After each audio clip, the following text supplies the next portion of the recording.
Tamil Baptist சபை சார்பாக இந்த நாளில் உங்களை தொலைக்காட்சியில் சந்திப்பதில் மிகுந்த சந்தோஷம் அடைகிறோம். கர்த்தர் தாமே இந்த ஆராதனை முழுவதும் நம் ஆசீர்வாதமாய் பிரயோஜனப்படுத்தி தருவாராக. ஹல்லேலூயா. ஆமென்.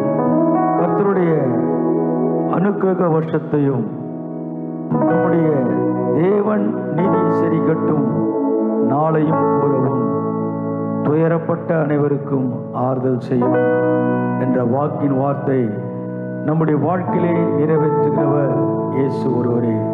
ஆம் பிரியமானவர்களே, உம்மை நினைக்கும் பொழுதெல்லாம் உள்ளம் மகிழுதையா என்றதான பாடலை கரங்களை தட்டி உற்சாகமாக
ஆவியானவர் நம்மை எப்படி மகிமைப்படுத்த வேண்டும் என்று அவர் அறிந்தவராயிருக்கிறார்.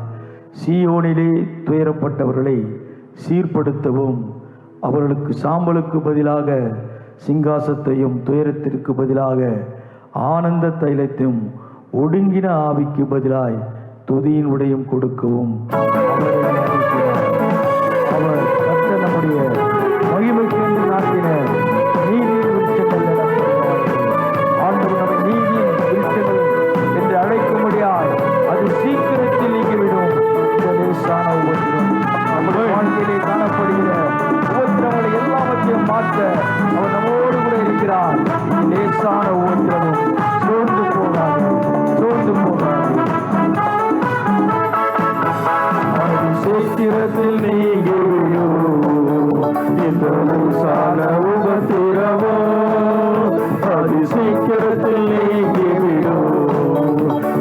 லேசான உபத்திரவோ சோர்ந்து போகாதே, நீ சோர்ந்து போகாதே, சோர்ந்து போகாதே, நீ சோர்ந்து போகாதே, அது சீக்கிரத்தில் நீங்கிவிடும் இந்த லேசான உபத்திரவோ. ஆமென். உங்கள் வெட்டத்துக்கு பதிலாக இரட்டத்தனையான பலன் வரும். லட்சிக்கு பதிலாக ஆண்டவர் சந்தோஷத்தை கொடுக்கிறவராக இருக்கிறார். அது நிமித்தம் நாங்கள் தேசத்தில் இரட்டிப்பான சுதந்திரம் அடைவோம். நித்திய மகிழ்ச்சி அவர்கள் மேல் உண்டாகும். ஆண்டவர் சொல்கிறார், நித்திய மகிழ்ச்சி கொடுக்கிறவர் உள்ளார்ந்த மனித நாளுக்கு நாள் புதிதாக்கப்படுகின்ற நேரம் இதுமா. எல்லோரும் கரவை தட்டி உற்சாகமாய்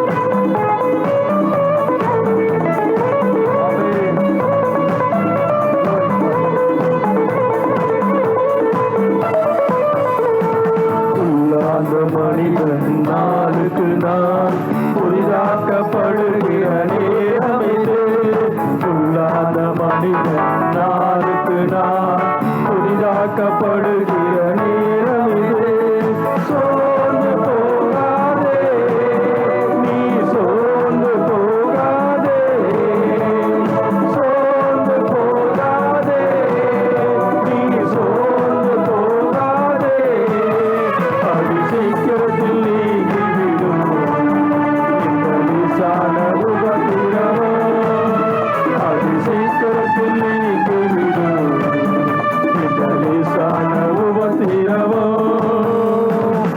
ஈடு இணையில்லா மகிமை இதனால் நமக்கு வந்திடுமே.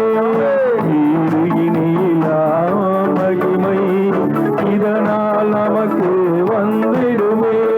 சோர்ந்து போகாதே, நீ சோர்ந்து போகாதே, சோர்ந்து போகாதே, நீ சோர்ந்து போகாதே, அது சீக்கிரத்தில் நீங்கிவிடும் இந்த லேசான உபத்திரவோ. அது சீக்கிரத்தில் நீங்கிவிடும் இந்த லேசான உபத்திரவோ.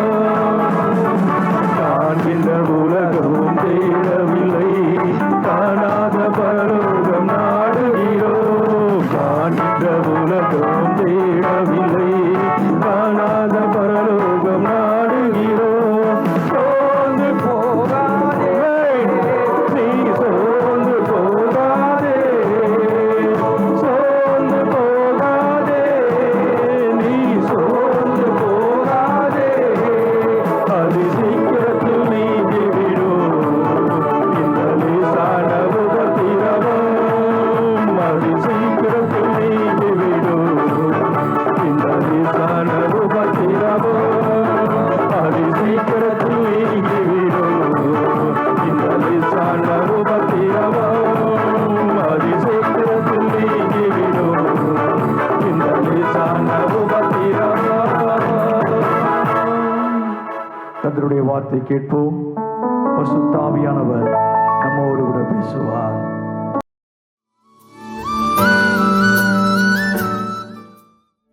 நாம் ஆண்டவரிடத்திலே எத்தனை பேர் பணிந்து காணப்படுகிறோம்.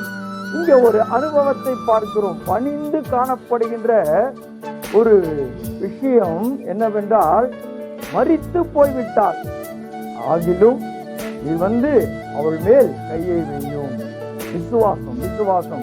அன்பு தேவஜனமே, ஆண்டவர் இன்றைக்கு நமக்கு சொல்கின்ற வார்த்தை அனுக்கிரக வருஷம். அந்த நாளை கூறவும் நமக்கு ஆறுதல் செய்யும்படியா இருக்கிறவர் இயேசு ஒருவரே. இயேசுவிடத்தில் நீ பணிந்து கேள். நாம் யாரிடத்திலோ அநேக காரியங்களை பணிந்து கேட்கிறோம், கெஞ்சுகிறோம், கதறுகிறோம், ஆனால் முடிவு ஒன்றுமே இல்லை.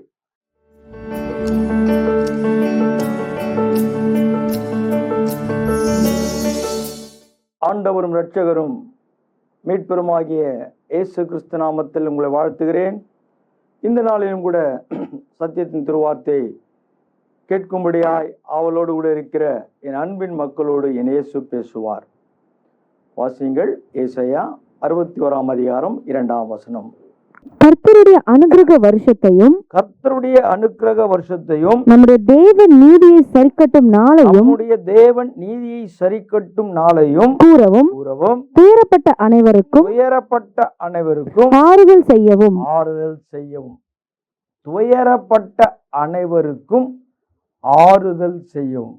அன்பு தேவஜனமே, ஆண்டவர் நமக்கு ஒரு வாக்குத்தத்தமான வார்த்தையை சொல்லுகிறது உண்மை.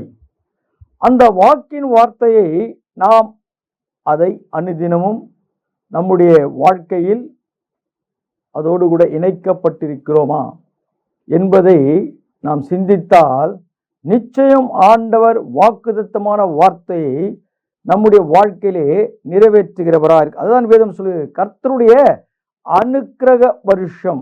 ஆண்டவர் நம்முடைய துக்கத்தை, துயரத்தை மாற்றுகிறவர் அவர் ஒருவர் மாத்திரம். ஒருவேளை குடும்பத்தில் இருக்கிற மக்கள் சொல்லலாம், உறவின் மக்கள் சொல்லலாம், நண்பர்கள் சொல்லலாம். ஆனால் சூழ்நிலைகள் மாறும் பொழுது அவருடைய வாக்கு மாறிவிடும். வாக்கு மாறாதவர் ஒருவர் உண்டென்றால் அவர்தான் உலகத்தின் இரட்சகராகிய என் இயேசு ஒருவரே. அந்த இயேசுவிடத்திலே நாம் பேசுவது உண்மை என்றால், அவரிடத்திலே கேட்பது உண்மை என்றால், நமக்கு ஆறுதல் செய்கிறவர் அவர் ஒரு மாத்திரம்தான். இதற்கு ஆதாரமாய் எடுத்துக்கொள்ளுங்கள். மத்தேயு 9:18 வாசிப்போம். அவர் இவைகளை அவர்களுக்கு சொல்லிக் கொண்டிருக்கையில் தலைவன் ஒருவன் வந்து அவரை பணிந்து என் மகள் இப்பொழுதுதான் மரித்து போனாள், ஆகிலும் நீர் வந்து அவள் மேல் உமது கையை வையும், அப்பொழுது பிள்ளை பிழைப்பாள். அன்பு தேவஜனமே, காரியங்கள் நமக்கு சொல்லிக் கொடுக்கப்படுகிறது. வேத வசனம் திட்டமாய் சொல்லுகிறது, நம்முடைய காரியங்களை நிறைவு செய்கிறவர் என் இயேசு ஒருவரே. மறுபடியும் வாசிங்க அந்த வசனத்தை. அவர் இவைகளை அவர்களுக்கு சொல்லிக் கொண்டிருக்கையில் தலைவன் ஒருவன் வந்து அவரை பணிந்து என் மகள் இப்பொழுதுதான் மரித்து போனாள், ஆகிலும் நீர் வந்து அவள் மேல் உமது கையை வையும், அப்பொழுது பிழைப்பாள் என்றார். பணிந்து. நாம் ஆண்டவரிடத்திலே எத்தனை பேர் பணிந்து காணப்படுகிறோம்? இங்க ஒரு அனுபவத்தை பார்க்கிறோம். பணிந்து காணப்படுகின்ற ஒரு விஷயம் என்னவென்றால், மரித்து போய்விட்டால், ஆகிலும் நீர் வந்து அவள் மேல் கையை வையும். விசுவாசம். அன்பு தேவஜனமே, ஆண்டவர் இன்றைக்கு நமக்கு சொல்கின்ற வார்த்தை அனுக்கிரக வருஷம். அந்த நாளை கூறவும் நமக்கு ஆறுதல் செய்யும்படியா இருக்கிறவர் என் இயேசு ஒருவரே. என் இயேசுவிடத்திலே நீ பணிந்து கேள். நாம் யாரிடத்திலோ அநேக காரியங்களை பணிந்து கேட்கிறோம், கெஞ்சுகிறோம், கதறுகிறோம். ஆனால் முடிவு ஒன்றுமே இல்லை. எத்தனை பெரிய துக்கமான விஷயம்! இங்கே பிள்ளை மரித்து விட்டால் பணிந்து காணப்படுகின்ற அனுபவம் நம்மிடத்திலே, நம்முடைய குடும்பங்களிலே இப்படிப்பட்ட சூழ்நிலை இருப்பது உண்மை என்றால், நாம் சொல்லுவதெல்லாம் என்ன? உலகத்தின் இரட்சகராகிய இயேசுவை குறை சொல்லுவது, தேவையற்ற வார்த்தையினால் அவரை பேசுவது, அவருடைய காரியங்களை நாம் மறந்து தூஷணம் செய்கிறோம், தேவ தூஷணம் செய்கிறோம். கிறிஸ்தவன் என்று சொல்லிக் கொண்டிருக்கிற, கிறிஸ்துவர்கள் என்று சொல்லிக் கொண்டிருக்கிற, கிறிஸ்துவை பேசிக் கொண்டிருக்கிற யாராயிருந்தாலும் சரி, நம்முடைய சூழ்நிலை மாறும் பொழுது நமக்குள் காணப்படுகின்ற துயரம், கலக்கம், வருத்தம் நம்மை வேதனைப்படுத்துகின்றதாம். ஆனால் இங்கே சொல்லப்படுகின்ற வார்த்தை பணிந்து. ஒரு மரணம் நேரிட்டது, மரணம் காணப்படுகிறது. ஆனால் இங்கே பிள்ளை மரித்து விட்டால் என்று சொல்கிற அனுபவத்தை ஒரு பணிவோடு கூட கிறிஸ்துவிடத்திலே சொல்லுது. இன்றைக்கு எத்தனை பேர் அப்படி ஒரு மரணத்திற்கு முன்பாய் ஒரு பணிவு காணப்படுகிறது? நாம் சொல்வதெல்லாம் என்ன? எவ்வளவோ நாம் ஆண்டவரிடத்தில் எஞ்சினோம், கதறினோம், உபவாசித்தோம், அழுதோம், புலம்பினோம். ஆனால் இப்படிப்பட்ட காரியம் ஏன் என்று கேட்கிறோம். அன்பு தேவஜனமே, இன்றைக்கு சத்தியம் நமக்கு போதிக்கிறது. அனுக்கிரக வருஷம் நமக்கு காரியங்கள் முடிந்து விட்டு நினைக்கிறோம் அல்லவா? அந்த முடிவை ஆண்டவர் உயிர்ப்பிக்க வல்லவராயிருக்கிறார். அடுத்த வசனம் சொல்லி வாசிங்கள், 20ஆம் வசனம். அப்பொழுது 12 வருஷமாய் பெரும்பாடுள்ள ஒரு ஸ்திரீ, 12 வருஷமாய் பெரும்பாடு உள்ள ஸ்திரீ, நான் அவருடைய வஸ்திரத்தையாகிலும் தொட்டால் சொஸ்தமாவேன் என்று தன் உள்ளத்தில் எண்ணிக்கொண்டு அவர் பின்னாலே வந்து அவருடைய வஸ்திரத்தின் ஓரத்தை தொட்டாள். இங்கே ஒரு பணிவு காணப்படுகிறது. ஆண்டவர் என் மகளை உயிர்ப்பிக்க வேண்டும் என்று அவர் புறப்படுகையில் ஒரு ஸ்திரீயானவள் 12 வருடமாய் வேதனையோடு கூட இருக்கிறார். அன்பு தேவ ஜனமே, ஒருவேளை நீ பல வருடங்களாய் வேதனையோடு கூட இருக்கிறாயா? இன்றைக்கு ஆண்டவர் எந்த சூழ்நிலை இருந்தாலும் மரித்த பெண்ணை உயிரோடு கூட எழுப்பும்படியாய் காணப்படுகின்ற கிறிஸ்து புறப்பட்டு போகும் பொழுது 12 வருடமாய் வேதனையோடு கூட இருக்கிற, எவ்வளவாய் மருத்துவர்களை பார்த்திருக்கலாம், செலவுகள் செய்திருக்கலாம், காரியங்கள் முடியவில்லையே என்று இயேசுவை பார்க்கும்படியாய் வருகிறதான சூழ்நிலை. ஆனால் திரள் கூட்ட மக்கள் இருக்கிறபடினால் அவரை பார்ப்பதற்கு எத்தனித்தாலும் கூட எப்படி என்ற சூழ்நிலை காணப்பட்டாலும் அட்லீஸ்ட் அவருடைய வஸ்திரத்தை ஆகிலும் தொடுவது நிச்சயம் என்ற ஒரு தீர்மானத்தோடு கூட விசுவாசத்தோடு கூட காணப்படுகிறாள். அங்கே மரித்த பெண்ணை விசுவாசத்தோடு கூட ஆண்டவரிடத்திலே பணிந்து, ஆண்டவரே என் மகள் மேல் கையை வையும், இங்கே அவருடைய வஸ்திரத்தாயிலும் தொட வேண்டும் என்ற தீர்மானம் இன்றைக்கு நீங்கள் தீர்மானிக்க வேண்டும். கர்த்தர் நமக்காய் அனுக்கிரக வருஷத்தை ஆண்டவர் நமக்காய் வைத்திருக்கிறார். அவருடைய கூறும் நாளையாம். அந்த நாளை இன்றைக்கு, இந்த நாள் உனக்கு விடுதலை கொடுக்கின்ற நாள். வேதனையோடு கூட இருக்கிற உன்னை ஆண்டவர் மாற்ற, எப்படிப்பட்ட சூழ்நிலை உன்னுடைய சரீரத்தில் இருப்பது முடிந்து விட்டது என்றதான காரியம் இருந்தாலும், ஆண்டவரே இன்னுமாய் முடியவில்லையே, எத்தனையோ மருத்துவர்களை அணுகினேன், காரியங்கள் நன்மையாய் முடியவில்லை என்று வருத்தத்தோடு கூட இருக்கிறாயா? வருத்தத்தோடு கூட இருக்கிற முடிந்தது என்றதான காரியத்திலே ஒரு பணிவு காணப்பட்டதல்லவா? ஆண்டவர் உன் கரத்தை வையும் என்று சொல்லும்போது எத்தனை பெரிய விசுவாசம்! இங்கே சரீரத்துடைய பலவீனத்தை மாற்றுவதற்கு வஸ்திரத்தின் துணியாகிய வஸ்திரத்தை தொட வேண்டும் என்று தீர்மானிக்கின்ற அனுபவம். அடுத்த வசனம் சொல்லுகிறது, இயேசு திரும்பி அவளை பார்த்து மகளே திடன் கொள். அன்பு தேவ ஜனமே, யோசித்து பாருங்கள். இந்த ஸ்திரீயானவள் இயேசுடைய வஸ்திரத்தை தொட்டால் உடனே ஆண்டவர் செய்கிற காரியத்தை பாருங்கள். இயேசு திரும்பி, அன்பு தேவஜனமே, அந்த வல்லமை அவர் சரீரத்திலிருந்து காணப்படுகிறதை இயேசு உணர்கிறார். இயேசு உடனே திரும்பி அவளை பார்த்து மகளே திடன் கொள்.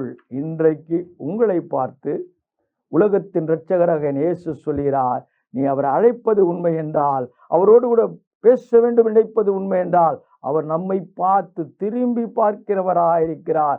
திரும்பி பார்த்து அவளை பார்த்து சொல்கிறார், மகளே திடன் கொள். யார் எனக்கு இந்த ஆறுதல் சொல்ல முடியும்? அன்பு தேவ ஜனமே, ஆறுதலற்ற நிலைமையிலே இருக்கிறாய் அல்லவா?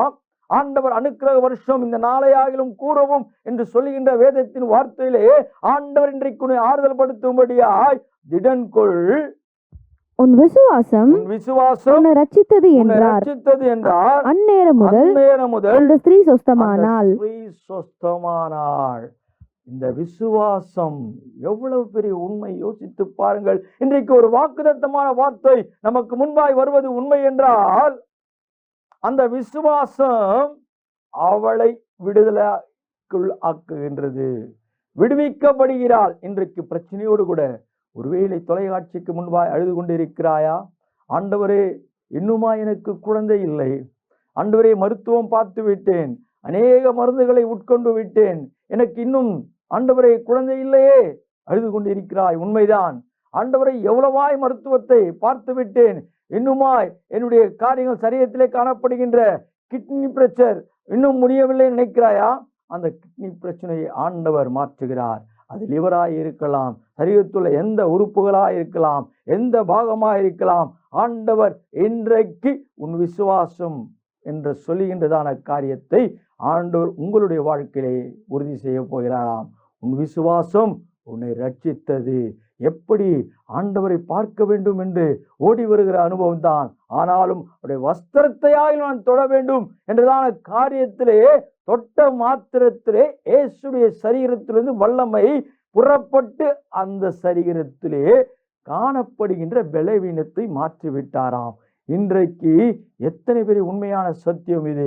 இன்றைக்கு உன்னுடைய பலவீனம் ஏதுவாய் இருக்கலாம், உன்னுடைய சோர்வு ஏதுவாய் இருக்கலாம். உனக்கு ஆறுதல் சொல்லவில்லையே, யார் எனக்கு ஆறுதல் சொல்ல இருக்கிறாயா?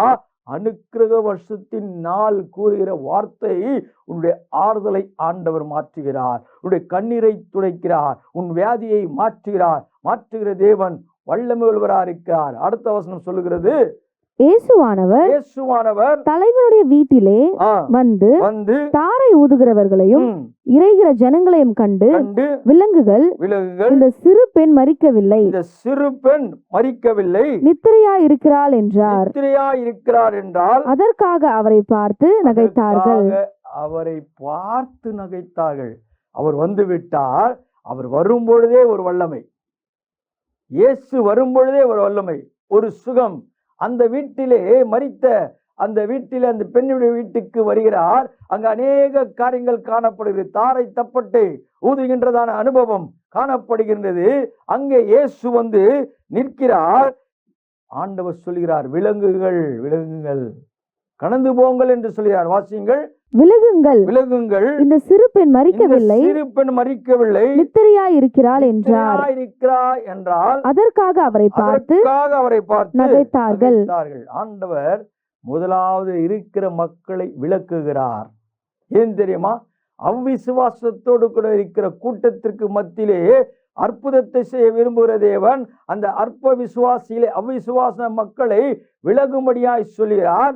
சொல்லும் பொழுது அவர் சொல்லுகிறார், இந்த பெண் மரிக்கவில்லை, நித்திரையாயிருக்கிறார் என்று சொல்லும் பொழுது உடன் இருக்கிறவர்கள் நகைக்கிறார்கள். இன்றைக்கு உன்னை பார்த்து நகைக்கிற கூட்டம் இருக்கலாம். இயேசுடைய வல்லமை அறியாத மக்கள் இருக்கலாம், இயேசுடைய மகத்துவத்தை புரியாத மக்கள் இருக்கலாம். ஆண்டவர் சொல்லுகிறார், விலகுங்கள். உன்னோடு கூட இருக்கிற மக்களை விலக்குகிறார். காரணம் என்னவென்றால், உன்னை ஆண்டவர் உயிர்ப்பிக்கும்படியாய், உன்னுடைய குடும்பத்தை ஆசீர்வதிக்கும்படியாய், அனுக்கிரக வருஷத்தை ஆண்டவனுக்கு கொடுக்கும்படியாய், உன்னுடைய துயரத்தை மாற்றும்படியாய், துக்கத்தை போக்கும்படியாய், உன்னை சுற்றி இருக்கிறதான மக்கள், ஏளனம் செய்கிற மக்களை ஆண்டவர் விளக்குகிறார். இயேசு சொல்லும் பொழுதே அவர்கள் நகைக்கிறார்கள். இவர்கள் மரிக்கவில்லை, இவர்கள் நித்திரையா இருக்கிறார்கள் என்று சொல்லும் பொழுது நகைக்கிறார்கள். இன்றைக்கு நகைப்போடு கூட ஒருவேளை ஒரு கூட்டம் இருக்கலாம். ஒருவேளை உன் காரியம் நகைப்பா இருப்பதை போல தெரியலாம். இயேசுடைய அற்புதத்தின் வல்லமையை விளங்கும்படியாய் செய்கிறவர் உலகத்தின் இரட்சகராகிய இயேசு. நகைக்கிறவர்களை பார்த்து கலங்காதே, உன்னை ஏளனமாய் பேசுகிறவர்களை பார்த்து நீ கலங்காதே, எதை குறித்தும் துக்கிக்காதே. துயரத்தோடு கூட இருக்கிற உன்னுடைய வாழ்க்கை ஆண்டவர் இன்றைக்கு மாற்றப் போகிறார். என்ன நடக்குது? வாசியுங்கள். ஜனங்கள் வெளியே துரத்தப்பட்ட பின்பு அவர் உள்ளே பிரவேசித்து அந்த சிறு பெண்ணின் கையை பிடித்தார். உடனே அவள் எழுந்திருந்தாள். அன்பு தேவ ஜனமே, இதுதான் ஆண்டவருடைய அனுக்கிரக வருஷம். அந்த நாள் ஒரு முடிவான காரியத்திலே ஆண்டவர் உயிர்ப்பிக்கின்ற வல்லமை. முடிந்து விட்டது நினைக்கிறாயா? ஆண்டவருக்கு முடியாத காரியம் ஒன்றுமே இல்லை. தேவனால் கூடாத காரியம் ஒன்றுமே இல்லை. அவரால் எல்லாமே செய்ய முடியும், சகலத்தையும் செய்ய வல்லவர். ஜனங்களை விளக்குகிறார். ஜனங்கள் நகைக்கிறார்கள். அந்த பெண்ணை பார்த்து எழுந்திரு என்று சொல்லுகிறார்.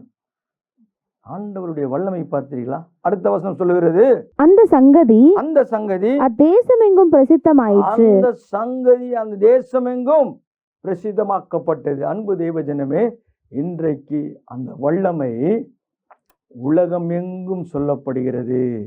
மரித்ததான ஒரு பெண்ணை ஆண்டவர் உயிரோடு கூட எழுப்பினார். இன்றைக்கு உன்னுடைய குடும்பத்திலே அப்படிப்பட்ட நிலைமை இருப்பது உண்மை என்றால் ஆண்டவர் ஒரு பெரிய அற்புதத்தை செய்ய போகிறார். இயேசு வருகிறார். உன்னிடத்திலே நீ அழைத்தாய் அல்லவா?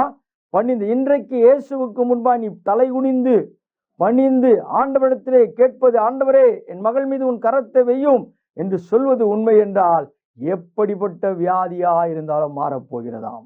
எப்படிப்பட்ட உன் குடும்பத்திலே பிரச்சனையா இருந்தாலும் மாறப்போகிறதாம். ஏனென்றால் இயேசுடைய வல்லமை இன்றைக்கு நீ விளங்கிக் கொள்ளப் போகிறாய். நீ அழுது கொண்டிருக்கிற கண்ணீர் உனக்கு போதும், உன் துக்கம் உனக்கு போதும். ஆண்டவர் வரும்பொழுதே ஒரு அற்புதம் அல்லவா? இன்றைக்கு ஆண்டவர் நமக்காக எல்லாவற்றையும் செய்ய வல்லவரா இருக்கிறார். 12 வருடமாய் எவ்வளவாய் பணம் செலவழித்தும் சுகம் பெறவில்லை. மருத்துவரை பார்த்திருக்கலாம், அநேக நிபுணர்களை பார்த்திருக்கலாம். ஆனால் ஒரு நாளும் ஒரு காலம் அவர்களுக்கு விடுதலை கொடுக்கவே முடியவில்லை. ஆனால் இயேசு வந்திருக்கிறதை கேள்விப்பட்டு அவருடைய வஸ்திரத்தை ஆயிலும் தொட வேண்டும் என்ற அந்த விசுவாசத்தின் வாஞ்சை ஆண்டவர் திரும்பி பார்க்கும்படியாய் செய்ததாம். ஆண்டவர் திரும்பி பார்க்கும்படியாய் செய்கிறார். மகளே, திடன் கொள். இன்றைக்கு ஆண்டவர் உங்களை பார்த்து சொல்கிறார், உன்னை பார்த்து சொல்கிறார். எத்தனை பெரிய வேதனையாய் இருந்தாலும் சரி, ஆண்டவரே என்னை ஏமாற்றி விட்டார்கள், எனக்கு மருத்துவம் பார்ப்பதற்கு ஒன்றுமே இல்லை, நான் என்ன செய்ய முடியும் நினைக்கிறாயா? ஆண்டவர் திடன் கொள் என்று சொல்கிறார். அந்த வார்த்தை யார் சொல்லக்கூடும்? என் இயேசுவை தவிர ஒருவராலும் சொல்லவே முடியாது. திடன் கொள் என்று சொல்கிற தேவன் மாத்திரமல்ல, உன் விசுவாசம் உன்னை ரட்சித்தது. உடனே சுகம் பெற்றால், உடனே சுகம் பெற்றால், உடனே நமக்கு நடக்கிற காரியம் என் இயேசுவை தவிர. அந்த பெண்ணை கையை பிடித்து எழுப்புகிறார், ஜீவனோடு கூட எழுந்து கொள்கிறார். மற்றவர்கள் வியக்கத்தக்க வண்ணமாய் அதிசயம் நிறைந்த தேவன். அதுதான் அனுக்கிரக வருஷம். உன் துக்கம் மாறிவிட்டதல்லவா? உனக்கு ஆறுதல் செய்கிற தேவன் மாத்திரமல்ல, அந்த ஆறுதலிலே ஒரு வல்லமை இருக்கிறதாம். மற்றவர்கள் சொல்வார்கள், ஆறுதல் சொல்வார்கள், முடிந்து விட்டது, பரவாயில்லை. ஆனால் தேவன் முடிந்து விட்டது என்று சொல்கிற தேவன் அல்ல. ஒரு முடிவை கொடுக்கிற தேவன், ஒரு ரட்சிப்பை கொடுக்கிற தேவன், ஒரு ஜீவனை கொடுக்கிற தேவன், ஒரு சுகத்தை கொடுக்கிற தேவன். இன்றைக்கு உன் குடும்பத்தில் அப்படிப்பட்ட சூழ்நிலை இருக்கிறதா? வேதனையோடு கூட இருக்கிறாயா? வருத்தத்தோடு கூட இருக்கிறாயா? பாரத்தோடு கூட இருக்கிறாயா? ஆண்டவருக்கு முன்பாய் தலையை குனிந்து தலையை தாழ்த்தி பணிந்து இயேசுவிடத்திலே பேசுவது உண்மை என்றால், ஆண்டவர் இன்றைக்கு நிச்சயமாய் நம்முடைய காரியங்களை மாற்றப் போகிறார். இருக்கிறவர்கள் இருக்கிற வண்ணமாய் தலையை வணங்கி ஆண்டவருக்கு முன்பாய் பணிந்து, ஆண்டவரே உன் கரம் மேல் பட வேண்டும் என்று வியாதிஸ்தர் மேல் உன் கரத்தை வைப்பது உண்மை என்றால், அதே வல்லமை இன்றைக்கு வியாதிஸ்தர் மேல் வைக்கப்படுகின்ற அந்த கரத்தின் வல்லமை உனக்குள்ளே ஆண்டவர் வெளிப்படுத்தும்படியாய் சுகம் பெறப்போகிறார்கள். சுகம் கிடைக்க போகிறது, சுகம் கிடைக்க போகிறது. கண்களை மூடுவோம், அப்படியாய் ஆண்டவரிடத்திலே கேட்போம். மகா கிருபையும் இரக்கமும் பரிசுத்தம் நிறைந்த நல்ல பிதாவே, அப்பா, இந்த நாளிலே ஒரு நோக்கத்தோடு கூட உங்களுடைய சத்தியத்தின் திருவார்த்தை புறப்படுகிறது. ஆண்டவரே, அந்த சத்தியத்தின் திருவார்த்தை அநேக மக்கள் கேட்டுக்கொண்டிருக்கிறார்கள்.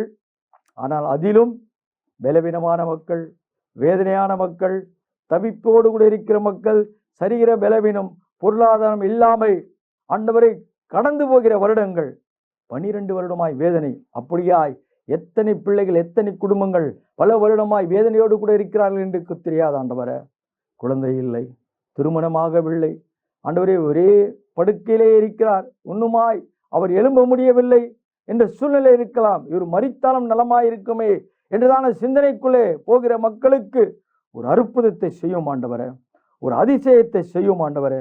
நீர் சர்வ வல்லமுள்ள தேவனாயிருக்கிறபடினால் உமக்கு நாங்கள் நன்றி செலுத்துகிறோம். அனுக்கிரக வருஷம் இந்த நாளையும் கூறவும் ஆண்டவரே, இந்த நாளிலும் சத்தியத்தின் திருவார்த்தை கூறும்படியாய், ஆறுதல் படுத்தும்படியாய், துயரத்தோடு கூட இருக்கிற மக்களுக்கு சமாதானத்தை உண்டு பண்ணும்படியாய், அவள் நினைக்கிற காரியத்தை என் தேவன் நீ செய்வீராக. அது சரீர பலவீனமாக இருந்தாலும், பொருளாதார நிலைமையாக இருந்தாலும், வேதனைக்குரிய மலை உளைச்சல், குடும்பங்கள் பிரிக்கப்பட்டு காணப்பட்டாலும் குடும்பங்கள் இணைக்கப்படும்படியாய், ஆண்டவரே திருமணமாகாத பிள்ளைகளுக்கு திருமணமாகும்படியாய், குடும்பத்துடைய தேவைகள் சந்திக்கும்படியாய், ஒருவேளை கடன் வாங்கிவிட்டு கடன் கொடுக்காதபடி ஏமாற்றுகிற மக்களாக இருக்கலாம், இவர்கள் முன்னின்று காரியங்களை செய்திருக்கலாம். ஏன் எனக்கு இந்த வேதனை? ஆம் ஆண்டவரே, சோதிக்கப்படுகின்ற சூழ்நிலையாக இருக்கலாம். ஆனால் உம்மிடத்திலே பணிந்து கேட்கும் பொழுது முடிந்தது என்ற காரியத்திலே எப்படி ஆண்டவரே நீ ஒரு துவக்கத்தை கொடுத்தீரோ, உங்களுடைய கரம் பட்ட மாத்திரத்திலே சிறு பெண்ணே எழுந்திரு என்று சொல்லும் பொழுது, ஆண்டவரே அந்த வார்த்தையிலே வல்லமை. இன்றைக்கு அப்படிப்பட்டதான வார்த்தை மக்களுக்கு போதிக்கும்படியாய் நீர் பாராட்டின கிருபைக்காய் நன்றி. அப்படியே ஒவ்வொரு குடும்பங்களையும் நீ ஆறுதல்படுத்துவீராக, சமாதானப்படுத்துவீராக. ஆண்டவரே, நீர் பெரியவர், பெரிய காரியங்களை செய்வீராக. இயேசுவின் வல்லமை நாமத்தில் பிதாவே, ஆமென். என் ஆத்துமாவே கர்த்தரை ஸ்தோத்திரி, என் முழு உள்ளமையோட பரிசுத்த நாமத்தை ஸ்தோத்திரி. என் ஆத்துமாவே கர்த்தரை ஸ்தோத்திரி, அவர் செய்த சகல உபகாரங்களை மறவாதே. ஆமென். நம்முடைய கர்த்தராகிய இயேசு கிறிஸ்துவின் கிருபையும் பிதாவுடைய அன்பும் பரிசுத்தமும் விசேஷமாய் இந்த நாளிலே கலந்து கொண்டு சத்தியத்தின் திருவார்த்தை கேட்ட மக்களோடு தேவ கிருபை சமாதானம் என்றும் என்றும் சதா காலம் இருப்பதாக. ஆமென், ஆமென். God bless you. கர்த்தர் உங்களை ஆசீர்வதிப்பாராக.